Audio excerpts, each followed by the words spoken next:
The following program is a production of Pioneer Public Television.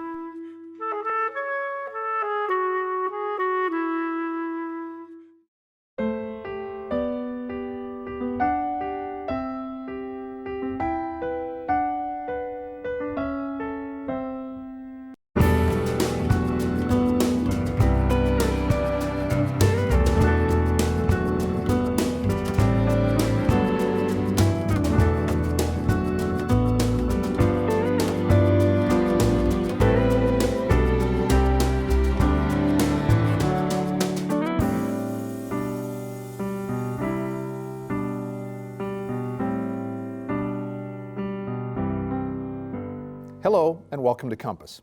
This week we look below the surface, sometimes way below the surface, at the work done to preserve and understand our history in Minnesota. The state archaeologist is required to do many things to look underneath the surface of construction sites and a lot more. Scott Anfinson served as the Minnesota State Archaeologist for 10 years and is now retired from that position. Also with us we have Rebecca Dean, Assistant Professor of Archaeology at the University of Minnesota Morris. So Professor Dean, Scott Anfinson, thanks for joining us on Compass. Thanks for having us. Scott, I'd like to start with you because you served as state archaeologist for 10 years, and I'm sure many people don't even know that there is a state archaeologist. So tell me what that job is. The state archaeologist was established in 1963 by a law called the Field Archaeology Act. And the Field Archaeology Act was at a time when people were really concerned about parks and recreation outside, and it was kind of a national movement. So they thought, well, we need someone in charge of maybe finding out in these new parks we're establishing if there's archaeological materials that could be interpreted or might be harmed by our development. And so that's the way it started out, and it was just, oh, here's a professor at the University of Minnesota, Eldon Johnson. He's the first state archaeologist. No pay, no special time for this. He just did it as sort of part of his other duties. And as it got more and more complicated, the law was amended many times. And eventually, the state archaeologist in the 1970s became in charge of all the unregistered cemeteries in the state, all the unrecorded cemeteries, every single one, which there are thousands out there. So these are the little pioneer cemeteries that are no longer active.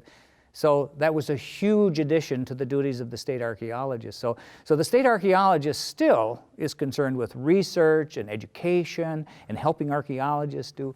But when people find out, oh, you're in charge of all the private cemeteries, oh, you know, what should we do about that? So it's a very complicated job.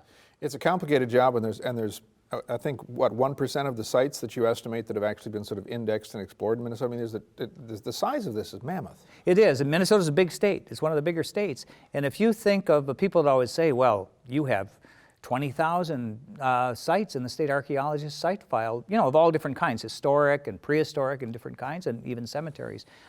What percentage is? And I'd say, well, look at prehistoric times alone, which there are just over 10,000 sites. And I say, well, think of 10,000 years of people living in Minnesota. We know it's more, but it's 10,000 years, and there's 10 groups of people creating 10 sites a year in the state. You're at 1 million. So right, you're pretty close with that. Maybe we know where 1% are.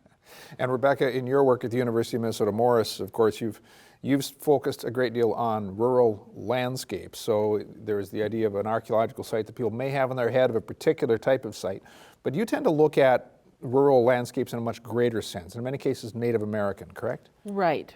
So we do tend to think of archaeological sites as if it's the one house where a person lives in, or the village where several households are together, but those sites don't exist in a vacuum. They're part of a larger landscape. Where are people creating or gathering or growing their food? How are they interacting with hunting lands or herding lands around them? How are they interacting with other settlements or other farmsteads? So you're looking at road systems, you're looking at field systems, and these are all part of the human landscape, and they're all critical to understanding how people lived in the past, beyond just looking at one building that has 4 walls. Sure. And as you study those, many people have an idea of archaeology as being something where people will be in their hands and digging. And yet, in fact, you may use tools that involve aerial mapping and, you know, very fine and yet very large. Tell us about some of the tools that you have to use in your work. Right. So we can use all kinds of different things. A lot of archaeology, to be honest, starts with a backhoe. right? Clearing out areas of soil that we know there isn't much in, digging trenches to see what we can see in the sides of those trenches, to see if we can see remains of buried structures, for example. But we also use various kinds of high-tech equipment, ground-penetrating radar, for example, where radar pings down into the ground, comes back up to this unit that reads it and tells you, is the soil beneath us all just normal soil, or is there something buried in there that's sending back a signature that says, this here could be a burial, this here could be a buried wall, some kind of a feature, right? We use that.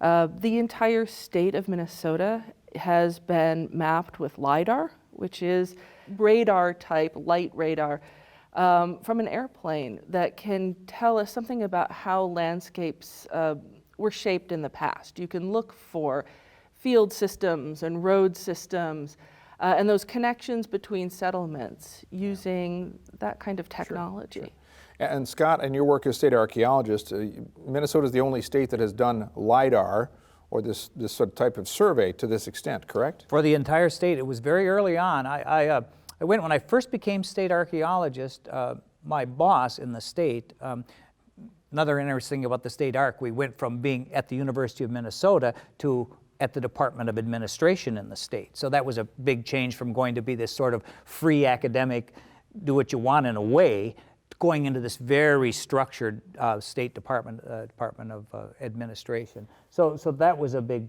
a really big change in that. But I went to this seminar. He said, "You got to go to." My boss said, "Go to this seminar on LIDAR." I said, "What's LIDAR?" And he said, "Well, you'll find out." And I went there, and the first LIDAR we did in Minnesota was they were mapping the Red River Valley for flood purposes. Because the Red River Valley, if you look at a U.S. Geological Survey map, the standard interval on a U.S. Geological Survey map is a 10-foot contour interval. Well, in the Red River Valley, they had it down to 5 feet because they knew it was so flat. Well, they said, we got to get it down to less than 1 foot because you get a little bit of water in the Red River Valley. 1 foot makes the difference between flooding this and flooding thousands of acres out there. 1 foot. So the LIDAR mapped the Red River Valley in detail, and I thought, they're seeing the glacial beach ridges of Lake Agassiz there, just clear as a bell with this LIDAR. I wonder if I could use it to map Indian burial mounds in Minnesota, which are tough to find sometimes. And sure enough, we got some money for that, and we went out and looked for Indian burial mounds with LIDAR. So it has become a wonderful tool for the state archaeologist. Well, and what's fascinating about this from our earlier discussion is that you said that the LIDAR can even, in a sense, make you eliminate where the houses are. You can, even in an area like a suburban area, let's say, or a city area, you'll be able to get some indication of what was there before the houses were there. Right, it's a filter in there. It's an algorithm that they have. So in Bloomington, the city of Bloomington had at one time hundreds of burial mounds within Bloomington, especially along the bluffs. Well, those are now embedded. If they haven't been destroyed, they're embedded in housing developments. So if I wanted to look at a LIDAR map of Bloomington to try to find, well, are the mounds still there? I wouldn't want to see the houses. I just want to see the burial mounds, those little humps of earth. And sure enough, we can filter out the DNR website that you can go into to look at this, and it's free to the public, can help me find burial mounds in Bloomington. So we've got burial mounds, we've got state historic sites, a great many things that people can look for and understand, and it's all available online, correct?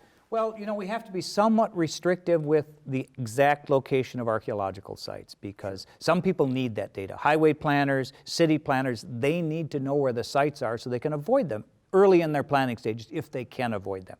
But if we tell every member of the public where there are Indian villages, the arrowhead collectors are going to be out there right away looking for arrowheads, and some people even dig into these, and some people still dig into burial mounds. So we're very strict about prehistoric cemetery locations. We don't want that to get out. So right now, I started, one of the things, first thing I did at State Arc saying, we need to get this data online so that people who need the data can look at it. And the State Arc's office is now working with the Department of Transportation to make available to county planners and city planners and highway planners all the information on the exact location of sites. So early in the development stage, it says in the law that if you think you may disturb an archaeological site, you're supposed to send the plans to the state archaeologist. Well, this is for public land. Well, build a new playground at a school. That's public land. You're going to send the plans to the state archaeologist? My desk would have been nothing but plans. So what we got to do, and it's cheaper, to just solve it at a local level. Let the people at the local level see where the sites are that we know, and let them avoid it, or at least tell us about it, that we're going to hit this site. Is that okay? Early on. And Rebecca, in your work of both research and education, are you finding that some of these tools, the new technology and things that are out there, are they helping you not only with education, but also to have some surprising discoveries over the course of your career? Well, yeah, I think that from an education perspective, any way that we can teach students how to own their own past is important, right? About 20% of my students are Native American. One of the things that I take very seriously in my job is training Native students to become cultural resource officers in their own communities. And this is really critical. So the more that they have the opportunity to get experiences with reading LiDAR, with working through ground penetrating radar data and learning how to use these tools, the better. We do a number of activities on campus or near campus to allow students to get those experiences. It's pretty critical for them.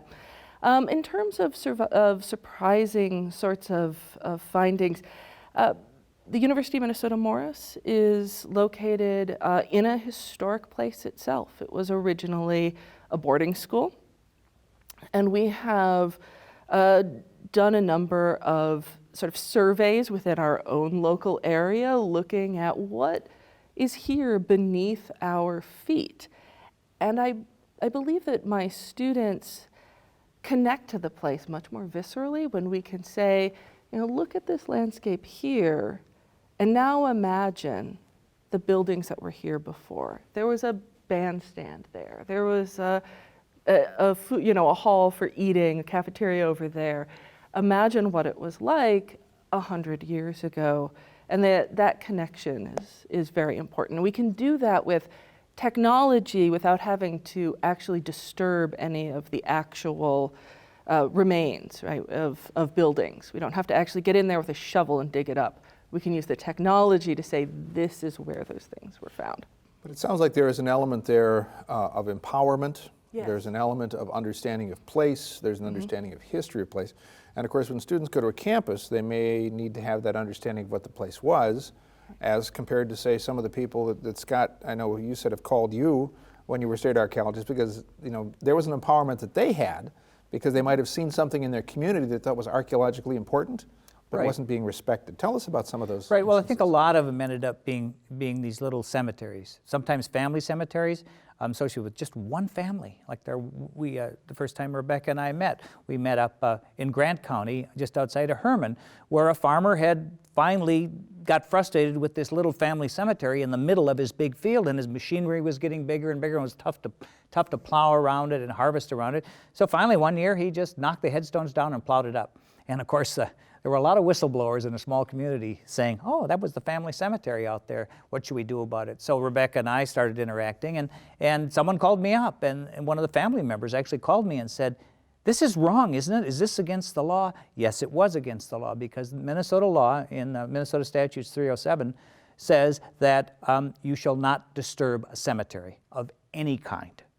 And the law had to be clarified back in the late 70s, because what happened was Indian cemeteries were being treated different than white cemeteries. Usually if we see headstones and a fence, we say, oh, don't go in there, don't disturb that. You wouldn't think about grading that. But what about a burial mound out in a field? A lot of times you're not even sure it's a mound. So you can say, and that's why they put in the law, willfully disturb. So you go chew up a cemetery with headstones, that's willful. You know what it is because it's so obvious. But a burial mound, oh, I thought it was just a pile of dirt. So a lot of interpretation comes into the state ark's job of, was it willful? And the state ark is not a sheriff, so we don't have enforcement powers, but we do have whistleblower powers. And interestingly enough, the state ark has one of the few officials in the state that has the right to trespass. So if I think someone's disturbed a burial, I can go on their land without permission, but I found out it was always better to try get permission. If they didn't give me permission for me to say, all right, I've notified the sheriff, I'm going to be out on your land, I'm doing this to see if a burial was disturbed, and it's better to be alive than right. So I didn't want to get shot for trespassing. So in addition to the obvious issue of trespass, over the course of your careers, it sounds to me as if you probably have encountered more people who have a greater respect for archaeology and for the cemeteries or for burial mounds than there was at the start of your career. Rebecca, would you say that's the case? I would say so, right. I mean, I think that people are beginning to recognize that the past is really important for understanding who we are today, right? We are all the culmination of our ancestors' dreams, right? And we don't want to disrespect our ancestors by not caring for what they've left for us. My great-great-great-grandparents are buried in Grant County, not far from where that cemetery was ripped up.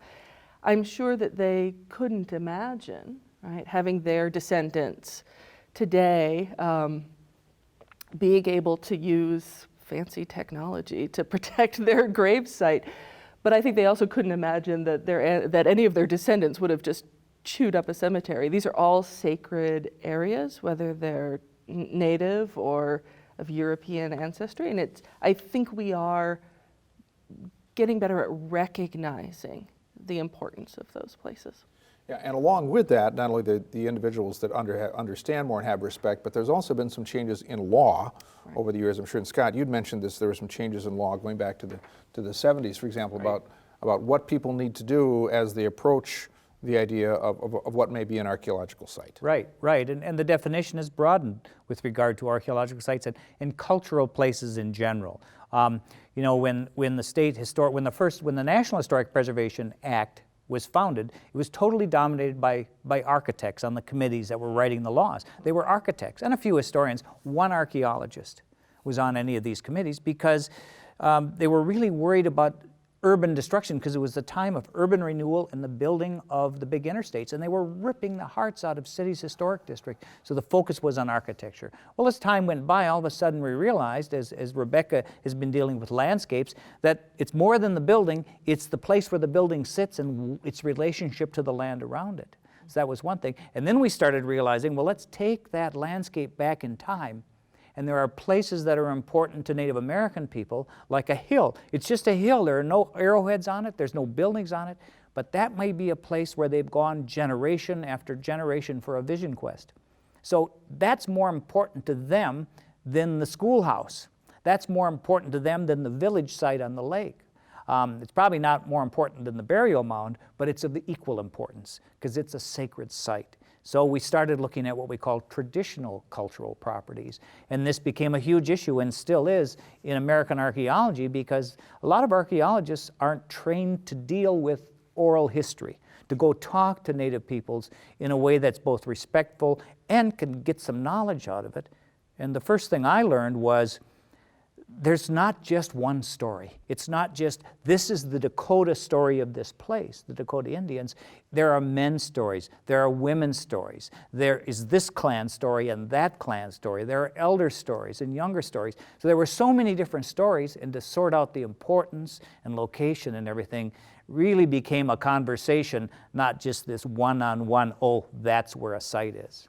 Well, earlier you had mentioned local and the idea of the provisions in law where local people can have some engagement and some understanding. So I'd like some input from both of you on you know, all of these sites. If you think about them all, and we think about western Minnesota, many people may not even realize that there's a fascinating archaeological site not very far from them. And I'd like both of you to tell me about some examples of that. And Scott, I'd like to start with you. Sure. One of the things we did when the biggest advantage I had as state archaeologist was the Clean Water, Land, and Legacy Amendment was passed by the legislature in 2008, or it was passed by the citizens of Minnesota. It was an amendment to the Constitution that gave 20 years of funding for preserving clean water and wild lands, and for arts and for archaeology. And one of the first things, so they said, you know, we could get some money for that. And what are we going to do? Well, there are lots of parts of Minnesota we don't know much about. So the first things we did is start looking at counties. Let's go do a county survey and see if there's some archaeology there. We did Lac-qui-Parle County, we did Pope County, we did Swift County. Last summer, I think they were working in Todd County. This is really giving us a whole new view of this, maybe not the biggest sites in the state, because archaeologists kind of knew where a lot of those were, but these are these small communities that were out there and tell us a lot, and they really are on a local level to go into Swift County and find out, well, where are the sites around Benson, you know, and then go into Lac-qui-Parle County and look at the sites in the Minnesota River Valley, some of them deeply buried by these sediments that could be very early. Yeah, and as I was looking, I looked up the definition. We talk about sites, and I found this definition that an archaeological site is defined as a discrete location containing evidence of past human activity that holds significance for archaeologists. I mean, that's a remarkably broad term. But again, it can create some fascinating moments of discovery. Just to clarify that, because I think I wrote that sentence, I always used to, so I showed a picture of a Coke can in a ditch, and some archaeologists would say, an archaeological site is any place that has cultural remains. And I'd say, no, it's not, because that Coke can in the ditch was thrown out there yesterday, you know, and it's not an archaeological site. So it's not just any place. It's a place that has potential to answer a research question. Sure. And Rebecca, for you, answering a research question or something else as you think about people discovering archaeology very near them. Right. Well, you mentioned the LIDAR survey in the Red River Valley. There's an area with any number of archaeological sites, only a few of which have actually been excavated. That is some of the place that I've been doing research on recently, working with archaeologists out of Moorhead, looking at hunting patterns in the past and how people hunted bison and other animals. I think that we don't necessarily look out at our landscapes and think about the bison who used to roam there, or how they could have been hunted, or how these floodplains were farmed, right? But the landscapes we live in now are the product of thousands of years of interaction between people and their environments. Everything from the hunting of bison to the fact that the current location of prairie grasslands versus forest reflects thousands of years of burning. Deliberate burning in order to maintain prairie habitats for bison. We live in a landscape that is this culmination of all of those interactions. I think that's difficult to see when we just look at the farm fields and think, oh yeah, that's the Johnson's farm, right? But it's not just the Johnson's farm. It's Dakota land, it's Ojibwe land, it's land that's been occupied for at least 10,000 years. And it may be that the Johnson's farm, as you look at the mapping, that there was a trail there or a road that came through, and that sometimes in the spring you can look across the land and see this lighter stretch of land. You think, I wonder why that's lighter, and it may well have been because that was a trail. Because we haven't talked about trails or roads, but that's another piece of preservation that I do see people talking about, where those roads were. Right, and for archaeologists, they're not very satisfying archaeological sites to go dig a road.